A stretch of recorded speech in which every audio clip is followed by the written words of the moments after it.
नमन सभी छात्रों को। हर रविवार को संध्या काल में 6 से 7 के मध्य आपको MCQ मिले जाएंगे अलग अलग सब्जेक्ट के विषयों के। तो आज जो हमें साइंस में बायोलॉजी चैप्टर सेल से टॉपिक डिफ्यूजन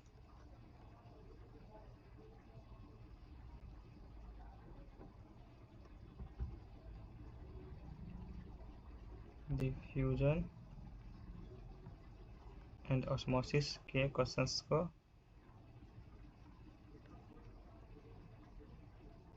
देखेंगे, जिसमें 5 से 10 क्वेश्चन हर एक लेक्चर में होंगे।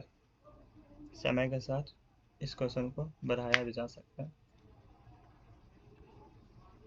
अभी वीडियो पॉज करके इस पूरे स्टेटमेंट को पढ़िए और इसका सही जवाब दीजिए क्या होने वाला है।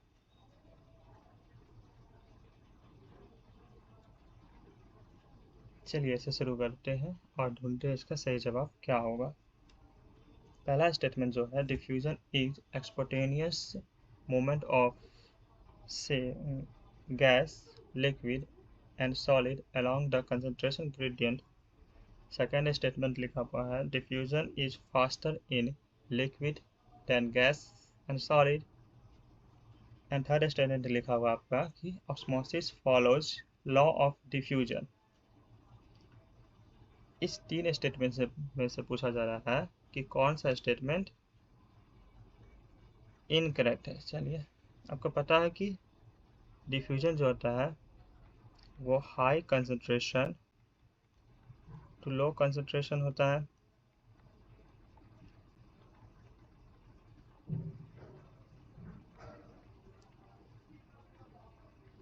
इसी को कहते हैं अलोंग कंसंट्रेशन ग्रेडियंट।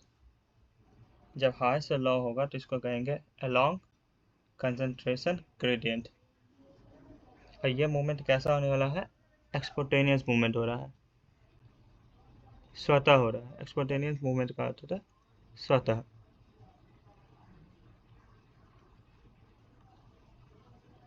किसका मूवमेंट होगा इसमें? तो सॉलिड, लिक्विड, गैस, किसी भी पार्टिकल का मूवमेंट हो सकता है। तो पहला स्टेटमेंट सही है। दूसरा स्टेटमेंट कह रहा है कि इनमें से फास्टर कौन होगा। हमको पता है कि गैसियस फेज के पार्टिकल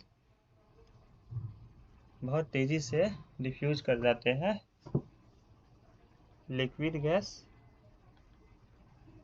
लिक्विड फेज या सॉलिड फेज के पार्टिकल से। तो सॉलिड और लिक्विड में डिफ्यूजन होता है, लेकिन उतना तेजी से नहीं हो पाता है जितना गैस में होता है। तो सेकंड स्टेटमेंट हमारा इनकरेक्ट है। थर्ड स्टेटमेंट देख लेते हैं। ऑस्मोसिस जो है वो लॉ ऑफ डिफ्यूजन को फॉलो करता है। लॉ ऑफ डिफ्यूजन का अर्थ है यही जो हमने अभी आपको बताया है, यही क्या है? लॉ ऑफ डिफ्यूजन है। ऐसे पहला स्टेटमेंट जो है वो लॉ ऑफ डिफ्यूजन है। तो यहाँ पर सेकंड स्टेटमेंट इनकरेक्ट है, तो option number B is correct.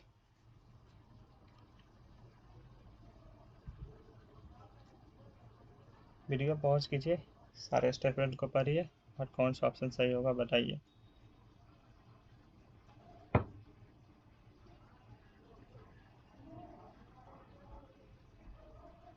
चलिए इसे हल करते हैं और समझते हैं कि कौन सा आंसर सही होगा। पहला स्टेटमेंट है, osmosis is spontaneous movement of gas and liquid along concentration gradient। Osmosis is only the spontaneous movement of solvent from higher concentration to lower concentration। Third statement है, osmosis occurs through semi-permeable membrane। Fourth statement है, the rate of osmosis depends upon pressure gradient and concentration gradient। तो आपने चारों statement पढ़ लिया है। तो इसमें पूछा जा रहा है कि कौन सा स्टेटमेंट करेक्ट है। ठीक है, देखिए यहाँ पे पहले ऑस्मोसिस को समझ लेते हैं। ये जो है semi permeable membrane. Semi permeable membrane के थ्रू सॉल्वेंट जो होगा इन अ सॉल्यूशन, जो भी सॉल्वेंट सॉल्यूशन में प्रेजेंट होगा वो higher concentration to lower concentration move करेगा।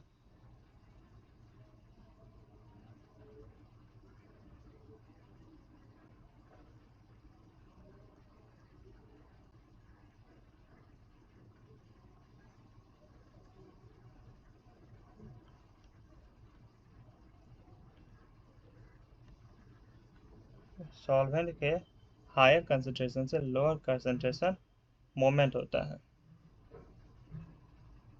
किसके थ्रू? सेमी परमेबल मेम्ब्रेन के थ्रू। तो पहला स्टेटमेंट देखिए, ये डिफ्यूजन, लॉ ऑफ डिफ्यूजन को फॉलो करता था। जैसे पहले वाले स्लाइड में हमने देखा, तो स्पॉन्टेनियस मूवमेंट होगा, यस करेक्ट है। लेकिन गैस में नहीं होता है, सिर्फ क्या किसमें होगा? लिक्विड में होगा, सॉल्वेंट पार्टिकल लिक्विड में। तो ये स्टेटमेंट हमारा इनकरेक्ट हो गया। Osmosis is spontaneous movement of solvent, ये तो सही है, यहाँ तक सही है कि स्पॉन्टेनियस मूवमेंट ऑफ सॉल्वेंट होता है higher concentration to lower concentration, ये भी एकदम करेक्ट है, higher concentration to lower concentration. लेकिन इसके लिए आपको मेम्ब्रेन चाहिए, बिना मेम्ब्रेन का ये higher concentration to lower concentration movement नहीं होगा, ऑस्मोसिस नहीं होगा। तो इसके लिए हमें सेमी परमेबल मेम्ब्रेन चाहिए। थ्रू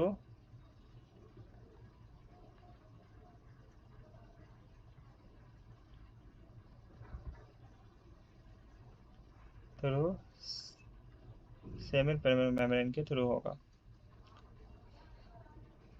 फिर में बोला कि ऑस्मोसिस जो होगा सेमी परमेबल मेम्ब्रेन के थ्रू होगा, तो ये स्टेटमेंट सही है। फोर्थ में हमने देखा कि कंसंट्रेशन ग्रेडियंट के पर डिपेंड करेगा ऑस्मोसिस का रेट। इधर बहुत ही ज़्यादा होगा, इधर बहुत कम होगा। अगर लो होगा बहुत कम, ठीक है, बहुत ही कम होगा इधर कंसंट्रेशन, तो हाई से लो तेजी में फ्लो करेगा। जितना ज़्यादा डिफरेंस होगा उतना तेजी में फ्लो करेगा। सेम चीज़ प्रेशर होगा, क्योंकि इधर मॉलिक्यूल्स क्या है, ज़्यादा होगा, तो प्रेशर इस साइड में क्या हो जाएंगे, ज़्यादा हो जाएंगे। इस साइड में प्रेशर क्या हो जाएंगे, ज़्यादा हो जाएंगे, तो यहाँ हाई प्रेशर होगा।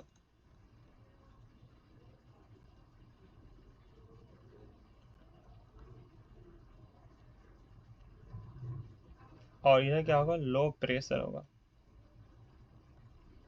तो high pressure to low pressure move करेगा, ये भी प्रेशर कंसंट्रेशन के मूवमेंट होगा। तो ये भी स्टेटमेंट हमारा सही है। तो 3 और 4 हमारा स्टेटमेंट सही है। तो ऑप्शन में बी यहाँ भी करेक्ट हो जाएगा। वीडियो पॉज करके इसे हल कीजिए।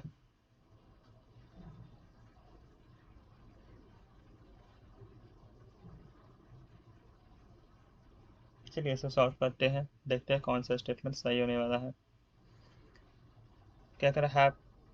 Hypotonic solution is a solution where surrounding medium has less solute constituent than cell. Second statement है, isotonic solution is a solution where surrounding medium has less solute constituent than cell. Third statement है, hypertonic solution is a solution where surrounding medium has more solute constituent than cell. Which one is correct? इसमें से कौन कौन से सही होंगे, चलिए देखते हैं। जैसे ये सेल है, सेल के सराउंडिंग में ये हमारा सॉल्यूशन रखा हुआ है। सेल में कंसंट्रेशन क्या है, लो है। सॉल्वेंट का कंसंट्रेशन क्या है सेल के अंदर, लो है। बाहर कंसंट्रेशन क्या है, हाई है। हम जो है ना सॉल्यूशन ये ऑस्मोसिस के लिए सॉल्वेंट के ही कंसंट्रेशन को मानेंगे अभी, ठीक है, सॉल्यूट के कंसंट्रेशन को नहीं मानेंगे। तो हाई या लो सॉल्वेंट के कंसंट्रेशन को ही लेकर दिया जाएगा। अगर सॉल्यूशन क्वेश्चंस में सॉल्यूट और सॉल्वेंट अलग अलग डिफाइन किया जाएगा तो ही लेंगे, नहीं तो हम सॉल्वेंट को ही कंसिडर करेंगे यहाँ पे कंसंट्रेशन में, हाई एंड लो। ठीक है, तो इसको कहेंगे, यहाँ पर क्या है, बाहर में हाई कंसंट्रेशन है, सेल के अंदर लो कंसंट्रेशन है, तो ये हो जाएगा हाइपोटोनिक सॉल्यूशन।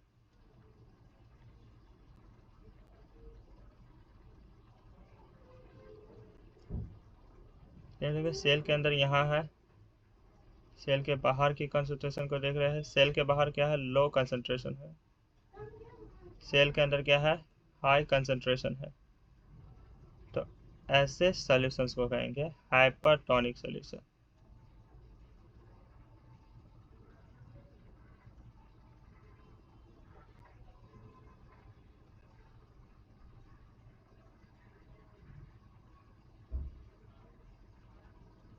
हाइपरटोनिक सॉल्यूशन हो जाएगा। अब आइसोटोनिक सॉल्यूशन पता चल जाएगा, आप लोग को पता ही चल गया होगा कि दोनों तरफ कंसंट्रेशन क्या होगा, सेम होगा, सेल के बाहर भी और सेल के अंदर भी दोनों कंसंट्रेशन क्या होगा, इक्वल होगा। यहाँ कंसंट्रेशन क्या होगा, इक्वल होगा, तो इसे कहते हैं आइसोटोनिक सॉल्यूशन। तो यहाँ क्वेश्चन को पढ़िए फिर से एक बार आप और जवाब देने की कोशिश कीजिए। चलिए ढूंढ लेते हैं इसके जवाब। हाइपोटोनिक सॉल्यूशन कह रहा है, लेस सॉल्यूट कह रहा है। हाँ, अगर कंसंट्रेशन सॉल्वेंट का ज़्यादा हुआ तो सॉल्यूट का अमाउंट ऑटोमेटिक लेस हो जाएगा, सॉल्यूट का अमाउंट क्या हो जाएगा, लेस हो जाएगा। तो यहाँ पर सही है पहला स्टेटमेंट। इसमें क्या होगा, सॉल्यूट के अमाउंट सॉल्यूशन में और सॉल्यूट के अमाउंट सेल के अंदर दोनों इक्वल होने चाहिए, तभी कंसंट्रेशन इक्वल होगा। तो ये स्टेटमेंट हमारा रॉन्ग हो जाएगा। थर्ड स्टेटमेंट में देख रहे हैं, कंसंट्रेशन लो है यहाँ पे, तो सॉल्यूट का क्या होगा, अमाउंट ज़्यादा होगा सेल के अंदर। तो हमारा ये स्टेटमेंट सही है। तो सेकंड स्टेटमेंट हमारा गलत है, तो आंसर हमारा बी करेक्ट हो जाएगा।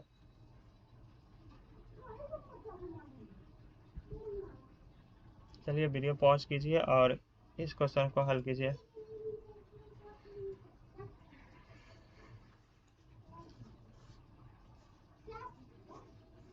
चलिए इसे हल करते हैं। उससे पहले हम तीनों सॉल्यूशन में देख लेते हैं एनिमल और प्लांट सेल के क्या क्या इफेक्ट आते हैं। तो सबसे पहले हाइपोटोनिक सॉल्यूशन में देखते हैं। हाइपोटोनिक सॉल्यूशन में देखेंगे, जैसे हाइपोटोनिक सॉल्यूशन में सेल को इंटर करेंगे तो सेल क्या होगा, वाटर गेन करेगा, cell gain water. It mean cell के अंदर जो होगा वाटर इंटर करेगा, तो सेल के अंदर वाटर इंटर करेगा। तो दोनों सेल को देखते हैं एक एक करके।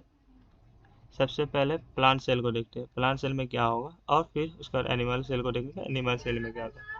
तो प्लांट सेल में क्या हम जानते हैं कि सेल वॉल होता है। सेल वॉल क्या होता है, एक तरह के रिजिड स्ट्रक्चर होते हैं, आसानी से ये क्या होंगे, डिजॉल्व नहीं होंगे, ब्रेक डाउन नहीं होंगे। जब ये आसानी से ब्रेक डाउन नहीं होगा तो एक समय के बाद होगा ये सेल मेम्ब्रेन पूरी तरह से एब्जॉर्ब करके ये फ्लैसिड हो जाएगा।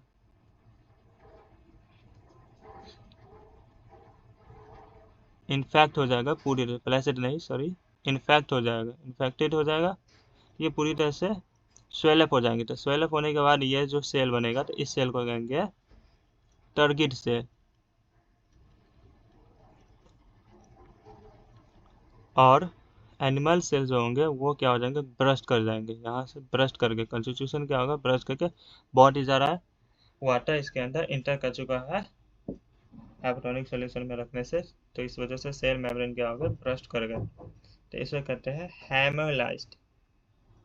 हेमोलाइज्ड। हाइपोटोनिक सॉल्यूशन में देख लेते हैं दोनों पर क्या इफेक्ट आ रहा है। हाइपोटोनिक सॉल्यूशन में अगर सेल को रखेंगे तो सेल क्या करेगा, वाटर को लॉस करेगा, सेल लॉस वाटर। तो दोनों सेल देखते दोनों लॉस करेंगे वाटर को, plant cell, animal cell. Plant cell तो वाटर को लॉस करेगा, लेकिन इसके अंदर के जो सब्सटेंस होंगे वो तो इसके अंदर ही रह जाएंगे। हमको पता है सेल वाल क्या है, ये नॉन लिविंग होता है। सेल वाल क्या है, नॉन लिविंग है। तो इसके अंदर जो है कॉन्स्टिट्यूशंस रह जाएंगे, सेल ऑर्गेनेल्स हो, सेल प्लाज्मा मेम्ब्रेन हो, जो भी कॉन्स्टिट्यूशन होगा सेल का वो इसी के अंदर रह जाएंगे। तो ऐसे सेल को कहते हैं प्लाज्मोलाइज्ड।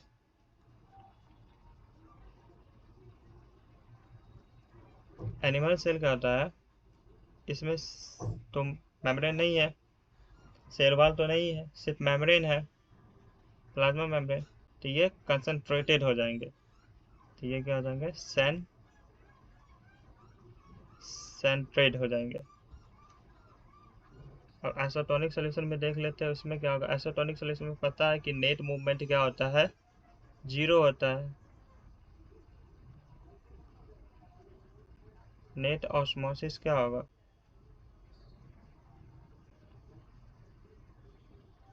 0।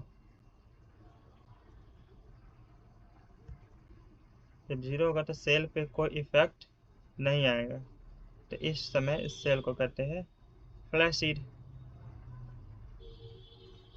अब इस स्टेटमेंट को पढ़िए आप और बताइए कि कौन सा, कितने स्टेटमेंट से सही है। पूछा जा रहा है कितने स्टेटमेंट यहाँ पे सही है। तो देखिए यहाँ हाइपोटोनिक सॉल्यूशन में एनिमल सेल हेमोलाइज्ड लिखा हुआ है, ठीक है। हेमोलाइज्ड होता है ब्लड लॉस।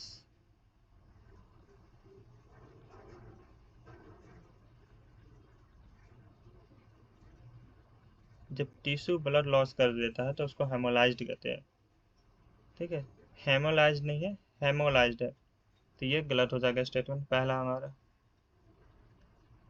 दूसरा है कि हाइपरटोनिक सोल्यूशन में अगर सेल को रख दिया तो ये सेंट्रेट हो जाएगा। कौन से सेल रखे हैं, एनिमल सेल। तो देखिए हाइपरटोनिक सोल्यूशन में एनिमल सेल क्या होते हैं, सेंट्रेट है।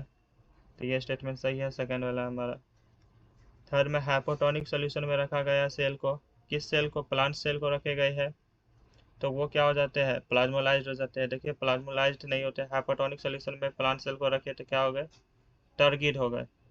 तो ये स्टेटमेंट हमारा गलत हुआ थर्ड। फोर्थ स्टेटमेंट देखिए, हाइपोटोनिक सोल्यूशन में रखे हैं, एनिमल सेल को रखे हैं, प्लाज्मोलाइज्ड बोल रहा है। तो ये स्टेटमेंट ऑलरेडी गलत हो गया। आप सेकंड स्टेटमेंट को देख लीजिए, सेम स्टेटमेंट है। जब सेकंड करेक्ट है तो फोर्थ स्टेटमेंट इनकरेक्ट हो जाएगा, क्योंकि ये दोनों तो सिमिलर शब्द नहीं है, सारनॉम्स नहीं एक दूसरे के। और ऐसे भी यहाँ से आपको समझाया है यहाँ पे डायग्राम के थ्रू, तो आप यहाँ भी देख सकते हैं क्या है। इस डायग्राम को आप हो सके तो कॉपी में अपने उतार लीजिए, नोट में सारे क्वेश्चन का नोट्स बनाइए। क्वेश्चंस के थ्रू ही आप काफ़ी चैप्टर्स को रिवाइज कर सकते हैं, तो इस हिसाब से आप सारे क्वेश्चन का नोट बनाते रहिए। पांचवा नंबर देखते हैं क्या है, in isotonic solution cell become flaccid. Isotonic में कोई इफेक्ट नहीं आता, सेल को फ्लैसिड कहते हैं। तो प्लाज्मा स्टेटमेंट सही है, तो यहाँ पर केवल 2 ही स्टेटमेंट सही है। करेक्ट ही ना पूछा था, हाँ, तो केवल 2 स्टेटमेंट सही है। इनकरेक्ट पूछा जाता था, 3 इनकरेक्ट होते हैं।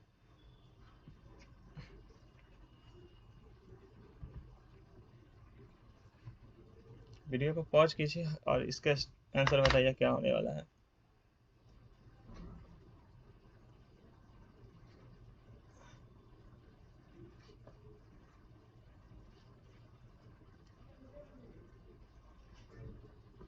चलिए शुरू करते हैं इसे और ढूंढने की कोशिश करते हैं कि कौन सा स्टेटमेंट सही होगा।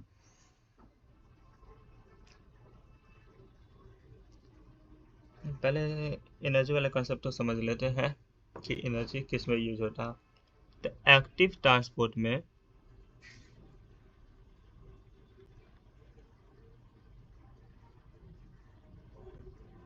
सिर्फ एक्टिव ट्रांसपोर्ट में ही एनर्जी यूज होता है। एनर्जी कैसे फॉर्म में, एटीपी के फॉर्म में रहते हैं बॉडी के अंदर, तो वो यूज करते हैं सिर्फ एक्टिव ट्रांसपोर्ट करने के लिए। जब सेल हमारा एक्टिव ट्रांसपोर्ट की मदद से किसी सब्सटेंस को इनटेक करता है या बाहर फेंकता है तो उसमें होने के लिए, उस घटना को होने के लिए एटीपी का यूज करता है एक्टिव ट्रांसपोर्ट में। बाकी जितने भी हमने अभी तक देखा है, ऑस्मोसिस, डिफ्यूजन, फैसिलिटेड ट्रांसपोर्ट, अभी देखेंगे फैसिलिटेड ट्रांसपोर्ट, तो इन सारे मॉलिक्यूल्स, इन सारे प्रोसेस में, ट्रांसपोर्टेशन में एनर्जी यूज नहीं होता है। तो यहाँ देख सकते हैं कि सेकेंड स्टेटमेंट क्या है, यह गलत है। थर्ड स्टेटमेंट भी गलत होगा क्योंकि इसमें एनर्जी यूज नहीं होता, और यहाँ कहा रहा है कि required any amount of energy, किसी भी तरह का एनर्जी इसको रिक्वायर्ड होता है। तो ये दो स्टेटमेंट गलत है। तो वो हमसे पूछा जा रहा है कि कितने स्टेटमेंट गलत है, कितने नहीं, कौन कौन से गलत है। ठीक है, तो बी एंड डी होगा आंसर। 2 और 3 स्टेटमेंट गलत है। फैसिलिटेड ट्रांसपोर्ट को देख लेते हैं, ये कैसे गलत होगा, इसमें एनर्जी क्यों नहीं रहता। जबकि आपको पता है कि फैसिलिटेड ट्रांसपोर्ट जो होता है,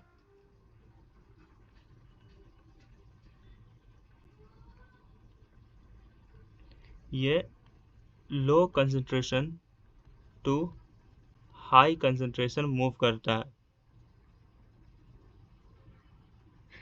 किसके कंडीशन पे, सॉल्वेंट की पे, सॉल्वेंट में देखेंगे एज प्रेस्क्रिप्ट ऑफ सॉल्वेंट, सॉल्वेंट पे देखेंगे कि हाई कंसंट्रेशन जिधर सॉल्वेंट का ज़्यादा रहेगा उधर ही मूव करेगा जिधर लो कंसंट्रेशन होगा सॉल्वेंट का। ठीक है, और एक्टिव ट्रांसपोर्ट क्या होता है, ये कंसंट्रेशन ग्रेडियंट के अपोजिट वर्क करता है, अगेंस्ट कंसंट्रेशन ग्रेडियंट।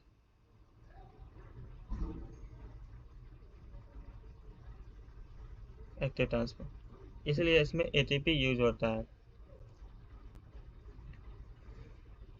इसको देख लीजिए, जैसे फैसिलिटेड ट्रांसपोर्ट कब होगा, हमको पता है कि कुछ सब्सटेंस मॉलिक्यूल्स या आयंस वाटर सोल्यूबल होते हैं।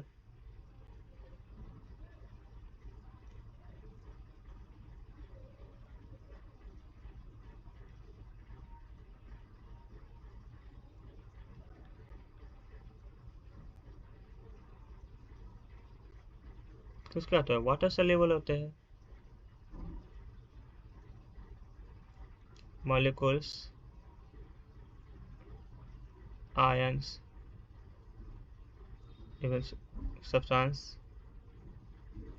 ठीक है, ये वाटर सोल्यूबल होते हैं। जब वाटर सोल्यूबल होते हैं तो ये सेल के जो मेम्ब्रेन होते हैं, सेल मेम्ब्रेन, उसको क्रॉस नहीं कर पाते हैं। हमको पता है सेल मेम्ब्रेन जो होता है फास्फोलिपिड से बने हुए हैं।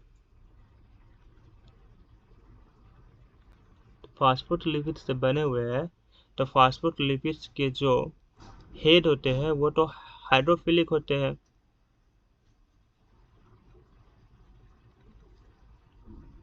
तो यहाँ तो वाटर मॉलिक्यूल्स रहते हैं, लेकिन इसके जो टेल होते हैं, जो इनर पार्ट होते हैं, ये टेल जो होते हैं इनर पार्ट, ये क्या होता है, हाइड्रोफोबिक होते हैं।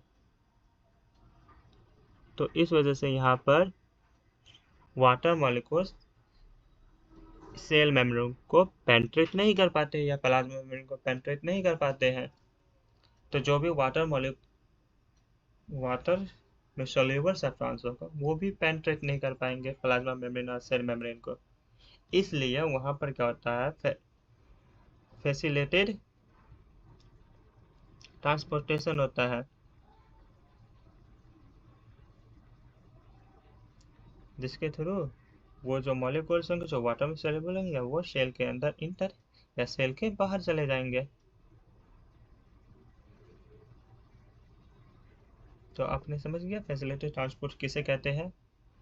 और इस घटना को होने के लिए, इस फेनोमेना को होने के लिए किसी भी तरह की एनर्जी सेल को खर्च करने की जरूरत नहीं है। ठीक है, क्योंकि ये डाउनहिल प्रोसेस होता है। क्या होता है, डाउनहिल ट्रांसपोर्टेशन होता है। तो डाउनहिल ट्रांसपोर्टेशन होगा तो इसमें किसी भी तरह से एनर्जी की आवश्यकता नहीं है। डाउनहिल ट्रांसपोर्टेशन होगा तो इसमें किसी भी तरह की एनर्जी की आवश्यकता नहीं होगी।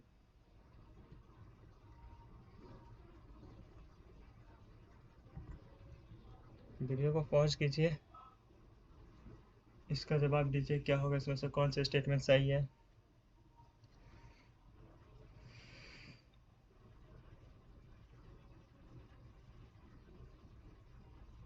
चलिए इसे हल करते हैं। तो एक्टिव ट्रांसपोर्ट, अभी आपको बता दिया कि एक्टिव ट्रांसपोर्ट में एटीपी खर्च होगा। पिछले स्लाइड में आपको बताया गया, पिछले क्वेश्चन के स्लाइड्स में क्या खर्च होगा, एटीपी खर्च होगा,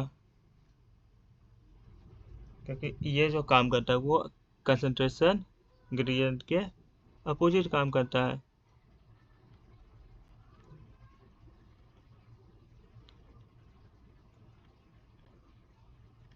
जैसे कि यहाँ पर अगर सेल के अंदर पोटासियम क्या है, ज़्यादा है,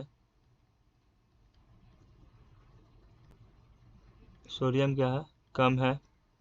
सेल के बाहर क्या है, सोडियम ज़्यादा है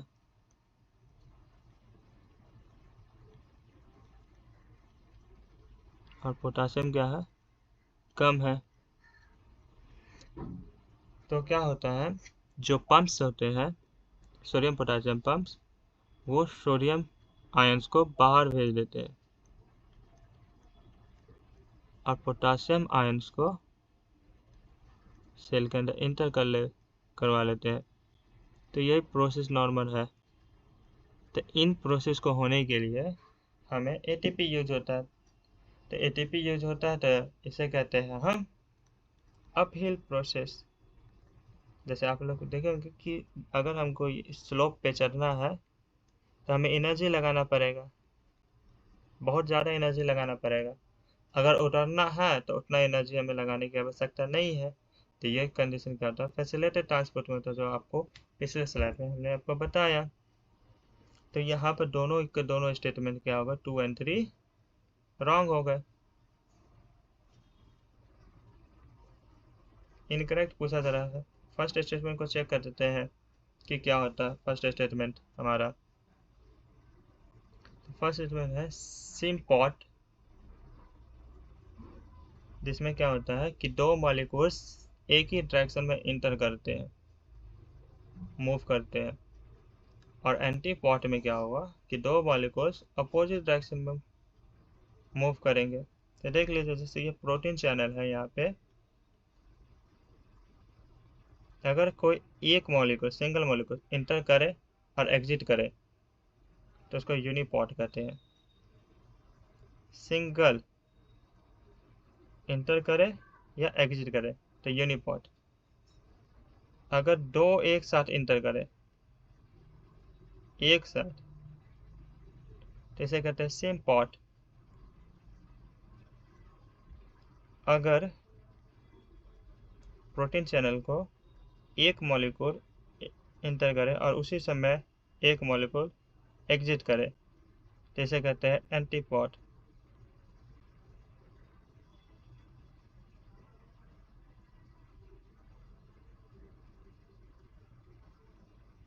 एंटीपॉट। यहाँ देख लीजिए पहला स्टेटमेंट क्या कह रहा है कि दो मॉलिक्यूल्स क्या हो रहे हैं, एक ही डायरेक्शन में मूव कर रहे हैं। तो यहाँ देखिए सिम्पॉट में दोनों मॉलिक्यूल्स एक ही डायरेक्शन में मूव कर रहे हैं। हाफ स्टेटमेंट तो इसका करेक्ट है।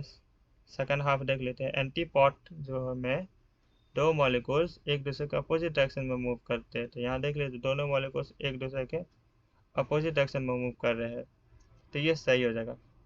हम इसका फुल एक्सप्लेनेशन स्टेटमेंट नहीं दे सकते क्योंकि यहाँ पर है रेशियो का प्रयोग किया गया है। ठीक है, तो हम इसको कॉमन वे में ही समझ कर टिक आउट कर सकते हैं कि ये हमारा सही है। ठीक है, तो फर्स्ट स्टेटमेंट हमारा सही है, 2 और 3 रॉन्ग है। तो इस वजह से हमारा आंसर क्या हो जाएगा, डी।